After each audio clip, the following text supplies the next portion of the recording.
Growing up, I always felt like the backdrop in a two-person play, starring my sister, Lily, as the cherished lead. Our parents never tried to hide their preference for her. It was like living in a house where I was the guest, and Lily was the princess. From as early as I can remember, Lily got everything, the best dresses, the new toys, and most importantly, their attention. I got hand-me-downs, stuff from bargain bins, and the occasional nod that yes, I existed too. One evening, I was about 10, I remember sitting at the dinner table. Dad was going on about Lily's school project. "Look at this castle Lily made. Isn't it something?" Dad said, his eyes lighting up like Christmas trees as he held up a glitter-covered cardboard castle. Mom nodded, beaming at Lily. "It's beautiful, sweetheart. You're so talented." I had made a volcano that actually erupted, but it was sitting on the other end of the table, unnoticed. "Mine erupts," I muttered, but no one paid attention. Lily, with her bright green eyes sparkling, leaned over and whispered loud enough for only me to hear. "It's just baking soda and vinegar. Not a big deal." I clenched my fists under the table, feeling my face heat up. But I stayed quiet. Arguing with Lily only made things worse, because somehow, I always ended up being the bad guy. Grandma was the only one who saw through it all. She lived with us, thank God, and she was my one ally. One day, after a particularly nasty episode where Lily had blamed me for breaking a vase I hadn't even touched, Grandma pulled me aside. "You know, Anna, your parents might not see everything, but I do. You're just as special, never doubt that," she said, her voice firm and reassuring. "I wish they could see that too," I replied, looking down at my scuffed shoes. Grandma hugged me tightly. "I've told your dad time and again. Children should be loved equally." But it never changed. As we grew up, Lily turned into a master of manipulation. She had our parents wrapped around her finger, and anything she did wrong somehow got pinned on me. One day, I overheard her talking on the phone with a friend. "Anna is such a loser. She thinks Mom and Dad actually care about her. It's hilarious." I stormed into her room, furious. "Why do you have to be like this, Lily? What have I ever done to you?" She just smirked, her red hair like a halo of fire around her wicked grin. "Oh, Anna, don't be such a drama queen. Everyone knows I'm the good one here." I wanted to yell, to scream that she wasn't, that she was lying and cruel. But I knew better. It would just end in tears, mine. Instead, I walked away, my heart pounding, knowing I had to get out of this house as soon as I could. When high school ended, and I got into college, I was ready to leave and never look back. But my parents refused to pay for my tuition. They said it was because I wasn't serious enough about my future. Luckily, Grandma stepped in. She paid my fees, telling me to use this chance to build a life for myself, away from the shadow of my sister. College was like stepping into another world, one where no one knew about Lily or how I was always the second choice in my family. It felt like I could finally breathe, like I was shedding an old skin that never really fit me in the first place. The first person I met on campus was Carla, my roommate. She was from another state and didn't know a thing about me, which was refreshing. Carla had this straightforward way of talking that I wasn't used to back home. "Hey, I'm Carla. You're Anna, right? Let's make this room cool, okay?" she said as soon as I walked into our tiny dorm room, her words direct and devoid of any pretense. "Sure, sounds good to me," I replied, grateful for her easy demeanor. In those first few weeks, Carla showed me around, introducing me to her friends and pulling me into her social circle. I was hesitant at first, unsure how to act when no one expected me to fail or fade into the background. Hanging out with Carla and her friends, I realized they spoke their minds, no filters, no walking on eggshells. It was all straightforward and, honestly, kind of liberating. "Anna, you gotta loosen up. We're all here to have a good time, not judge each other," Carla said one night as we sat in the common room, surrounded by laughter and the smell of microwave popcorn. "I know, I'm just not used to this," I admitted, feeling a bit out of place, but welcome at the same time. "Well, get used to it. You're with us now," she said with a wink. As the semester went on, I started joining study groups, attending class regularly, and really throwing myself into my marketing courses. My professors noticed. "Miss Grant, your project was impressive. You have a knack for this," Professor Jacobs commented one day after class, handing back a paper I'd written with a high grade on it. "Thank you, Professor. I really enjoyed working on it," I said, feeling a pride I hadn't known before. At the end of my first year, I got a summer internship at a local marketing firm. I was over the moon. I called Grandma to tell her the news. "That's wonderful, Anna. I knew you could do it." Grandma's voice crackled over the phone, filled with genuine pride. "Thanks, Grandma. I couldn't have done it without your help," I replied, feeling a lump in my throat. "And you'll do even more. Just watch," she said, her confidence in me unshakable. By the time senior year rolled around, I was a different person. I had confidence, real friends, and a career path that excited me. College gave me the freedom to be who I wanted to be, away from the shadow of my family's expectations and Lily's manipulative antics. After graduation, I landed a job at a well-known cosmetology company in the city. But it wasn't just my career that was about to change, my personal life was on the brink of something entirely new. It all started at a city exhibition where different companies showcased their products. I was in charge of our company's booth, explaining the benefits of our latest skincare line to anyone who showed interest. "Looks like you really know your stuff," a voice said from behind me. I turned around to see a tall guy with an easy smile watching me. "Thanks. I try," I responded, brushing a loose strand of hair from my face. "I'm Michael," he introduced himself, extending his hand. "Anna," I replied, shaking his hand. There was an immediate, undeniable spark. We chatted casually at first about the products and the exhibition. But then, the conversation shifted. Michael was funny, throwing jokes left and right, making me laugh more than I had in a long while. And so, half-jokingly, we set up a date for the following weekend. Dinner turned into seeing each other almost every weekend after that. Michael was different. He listened when I talked, really listened. He cared about what I thought and felt, which was a new and wonderful experience for me. The months flew by, filled with little moments and big feelings. Before I knew it, a year had passed, and we were seriously discussing our future together. One night, over a quiet dinner at our favorite little Italian place, Michael looked more serious than usual. He took a deep breath. "Anna, how would you feel about making this official? Like, really official?" I knew what he meant, but I needed to hear him say it. "Are you asking what I think you're asking?" I prompted him. Michael nodded, taking my hands in his. "Marry me, Anna. Let's start our own story." Tears sprang to my eyes, not from sadness, but from a profound happiness that flooded through me. "Yes, Michael, I'll marry you." Getting engaged to Michael was like a dream. I was over the moon, floating through my days with a goofy grin plastered on my face. But when it came to actually planning the wedding, reality hit hard and fast, especially when my family got involved. I remember calling my parents to tell them the news. Their response was lukewarm at best. "That's nice, dear," Mom said, her voice strained. "But are you sure about this? You know how these things can be rushed." I clenched my jaw, trying to keep my cool. "Yes, Mom, I'm sure. Michael is great, and we're really happy together." "Well, if you say so," she sighed, and then quickly changed the subject. The trouble really started when I went home to discuss the wedding plans. The air was thick with tension the minute I stepped into the house. Dad was the first to bring up the elephant in the room. "You know, Lily should really help with the wedding. She has such good taste," Dad suggested, casting a meaningful glance at Mom. Lily, who'd been surprisingly quiet, suddenly lit up. "Oh, absolutely. I'd love to help plan your wedding, Anna." I was suspicious. Lily and helping didn't usually go in the same sentence unless it benefited her directly. But before I could decline, Mom chimed in.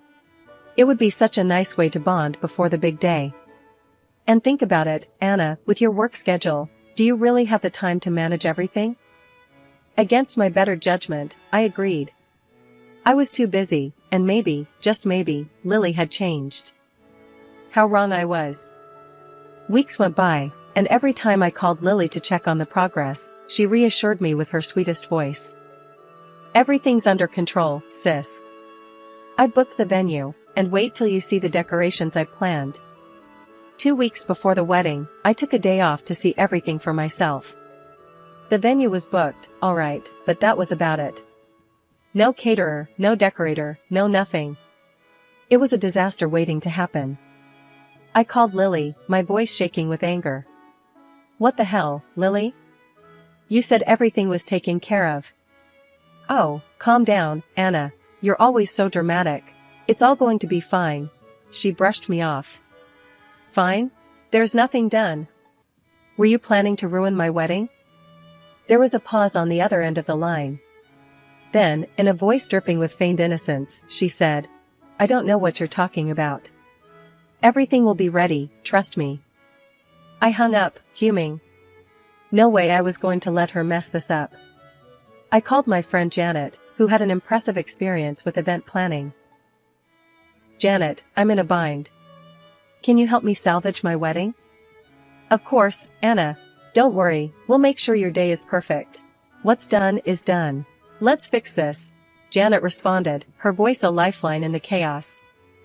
With Janet's help, we started from scratch. It was a mad dash of booking, tasting, and organizing, but slowly things started coming together. The day before the wedding, I confronted Lily again. This time in person. She just shrugged. Look, I did what I could. If that's not enough for you, then maybe you're expecting too much, Lily said, her voice cool and detached. I expected my sister to have my back. Clearly, I was wrong. I replied, my voice steady, despite the anger boiling inside. Despite all the setbacks, the wedding day arrived, and it was everything I had hoped for and more. The venue looked beautiful, the food was delicious, and the music set the perfect mood. As I danced with Michael, feeling like the luckiest woman in the world, I almost forgot about the chaos Lily had tried to cause. Almost. But as the evening wore on, the inevitable couldn't be avoided. It was time for the speeches, and my heart sank as Lily stepped up to the microphone, her smile a little too sweet. Hello, everyone. Lily's voice was bright, carrying over the crowd. I just want to say how happy I am for Anna and Michael. Being the maid of honor and the wedding planner was such an honor. I could feel the anger bubbling up inside me. The lies were too much. She was taking credit for everything Janet and I had scrambled to fix. My hands clenched into fists under the table, but Michael squeezed my hand, giving me a look that said, let it go. But then Mom took the microphone from Lily, her eyes glistening with pride, for Lily, not for me. And we need to thank Lily for saving the day. We are so proud of how you stepped up. Anna, you should be grateful to have such a wonderful sister. That was it. I couldn't hold it in any longer. Actually, I started, my voice loud enough to draw every eye in the room to me. I stood, my chair scraping back sharply. I think there's been a misunderstanding. The room went silent, all chatter stopping as everyone waited for what I would say next. Lily didn't plan this, I said, my voice steady, despite the shaking in my legs. 2 weeks before today, I found out nothing was prepared. No flowers, no caterer, not even a cake. If it wasn't for my friend Janet, who was here tonight, this day would have been a disaster. Lily stood up, her chair clattering behind her. That's not true. I did so much for this wedding. Anna, why are you always trying to make me look bad? Why? You wanted this day to fail. I said, turning to face him, then the crowd. I have the emails from the vendors, messages saying they hadn't heard from anyone until I contacted them. Lily's expression faltered, then burst into tears, running from the room. The dramatic exit, another classic move. The rest of the evening was a blur. Some guests whispered and shot me sympathetic looks, while others seemed to buy into Lily's tearful act. It hurt, but at least now, some people knew the truth. As the party wound down, Michael held me close, whispering, we're married now. That's all that matters." He was right. Despite the drama, we were together, and that was the most important thing. But as we left the venue, I couldn't help but feel the sting of my family's doubts, and Lily's treachery lingering in the air. Just when I thought things couldn't get any worse, they did. My sister Lily disappeared, leaving behind nothing but her car, her purse, and a damning note that pointed the finger straight at me. The note was a masterstroke in her ongoing drama, claiming my supposed cruelty drove her to think about ending her life. The fallout was immediate and brutal. My parents, already cool towards me thanks to Lily's theatrics at the wedding, now turned ice cold. The phone call from my mom about Lily's disappearance is etched into my mind, her voice cold and accusing. "Anna, your sister is gone. She left a note, and she blames you. She said you've been cruel, that you pushed her to this," Mom said, each word like a dagger. "That's ridiculous. I haven't done anything to her. You know how she is, how she twists things," I shot back, my voice shaking with a mix of anger and despair. "Enough, Anna. Your sister is missing, possibly worse, and all you can think about is defending yourself," she snapped before hanging up. The accusations didn't stop there. Relatives, friends, even neighbors seemed to have read the script Lily left behind, all casting me as the villain in her twisted story. But the worst blow came from Grandma, the one person I thought I could always count on. When I went to see her, hoping for some support, she met me with a frosty gaze, her disappointment palpable. "Anna, I can't believe you. Your sister felt so tormented, she had to run away. And all you can say is that it's a lie?" Grandma's voice was stern, her usual warm tone gone. "Grandma, please, you know me. I would never hurt Lily," I pleaded, feeling the tears start to well up. Grandma shook her head, her expression hardening. "I thought I knew you. But Lily's note. Anna, she was clearly in a lot of pain. And no truth you wanted to prove is worth her life." "But it's not the truth," I protested, my voice rising in desperation. "I think it's best if you leave. I need to think about all this, about where we all went wrong," she said, turning away from me, signaling the conversation was over. Walking away from Grandma's house that day felt like leaving my last safe haven. Betrayed and isolated, the weight of the entire situation bore down on me, crushing. As the days turned into weeks, with no word from Lily, the strain started to show in every aspect of my life. Michael tried to be supportive, but the constant stress was a wedge between us. "Anna, maybe it's time to just let it go. Maybe stop trying to defend yourself and just move on," Michael suggested one evening, his voice weary. "How can I move on? My own family thinks I'm a monster. How do we just live with that?" I snapped, frustration boiling over. I felt utterly alone, surrounded by people who either believed the worst about me or didn't know how to help. And with Lily gone, the narrative she crafted seemed to solidify into an undeniable truth in the eyes of everyone around me. With each passing day adding weight to the loneliness I felt. Michael, the one person I believed would always be by my side, had grown distant. His frequent business trips to another city only widened the chasm between us. It wasn't just emotional distance, something tangible had shifted, and the receipt I found one afternoon was the grim proof. Stuffed carelessly between the pages of a magazine on our coffee table was a receipt for women's clothing, expensive clothing, the kind you buy when you want to impress someone. The kind you don't buy for your wife and then forget to mention. At first, denial took over. There must be some explanation, a surprise maybe? But the cold, hard doubt crept in, gnawing at me. After everything with Lily and the family, this felt like another bitter betrayal. I needed answers. I hired a private detective.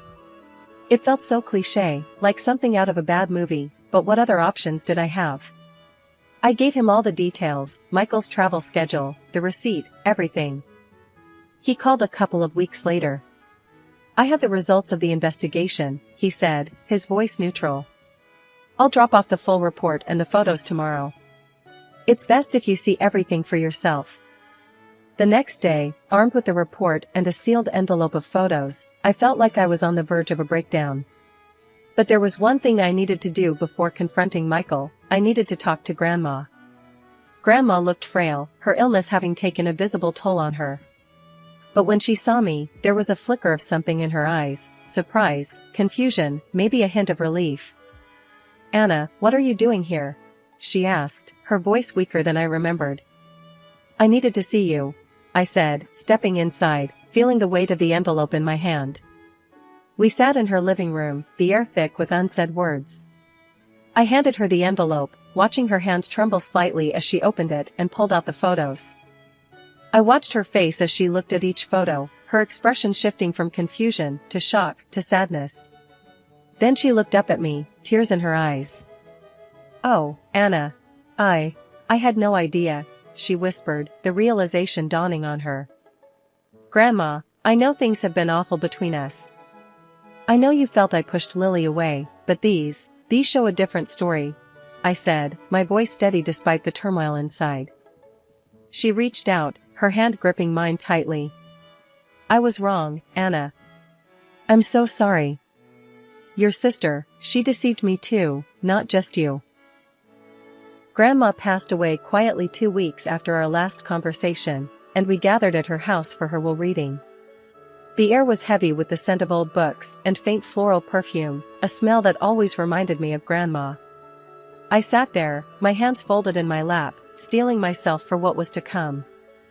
Then the door swung open dramatically, and there she was, Lily, her red hair just as fiery as I remembered, her smirk as smug as ever. The room erupted. My parents burst into tears, rushing to embrace her, cries of joy mingling with sighs of relief. Everyone was shocked, everyone except me. Lily didn't waste a moment, striding over to Michael with that confident swagger, planting a kiss on his lips like she owned him. The gasps that followed were audible, the shock palpable. She turned to face me, that smirk still playing on her lips. "I planned it all, Anna," she said, her voice loud and clear for everyone to hear. "I made sure Grandma would turn against you, thinking she'd leave everything to me." "Pretty clever, huh?" The room froze, all eyes on us. Michael moved to sit next to Lily, their hands finding each other like pieces of a sinister puzzle falling into place. I felt the eyes on me, waiting for a breakdown, a scream, tears, anything. But I was done with the theatrics. I met Lily's gaze with a calm I barely felt. "Are you done?" I asked, my voice even. Her smile faltered, not expecting my composure. The notary cleared his throat, ready to read Grandma's will. You could hear a pin drop as he unfolded the papers, his voice solemn. "I, Eleanor Thompson, being of sound mind and body, hereby bequeath all my property and assets to..." There was a pause, a cruel stretch of silence, before he continued. "Anna Grant." Lily's face, Michael's face, it was a picture. The shock, the disbelief, the betrayal. It was all there, raw and unfiltered. Michael looked at me, then at Lily, his expression one of a man defeated. "I knew about everything," I said, my voice carrying across the room. "I knew you were hiding in the city Michael frequently visited for his business trips. I knew about the affair." I pulled out the photos and evidence the detective had gathered and tossed them on the table. The room erupted into chaos, voices raised in shock, anger, disbelief.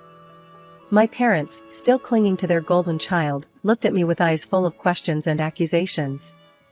Lily and Michael started blubbering, apologies and excuses spilling out. "Anna, please, we didn't mean..."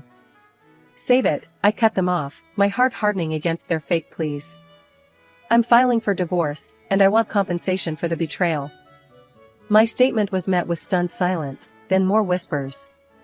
Lily tried to reach out, tears streaming down her face, but I was done. "You made your choice," I told her coldly. After the meeting, as the room cleared, I stayed back, letting the reality of everything wash over me. The money, the property, it meant nothing compared to the betrayal. I signed the necessary papers, my signature steady, my resolve clear. Life moved on.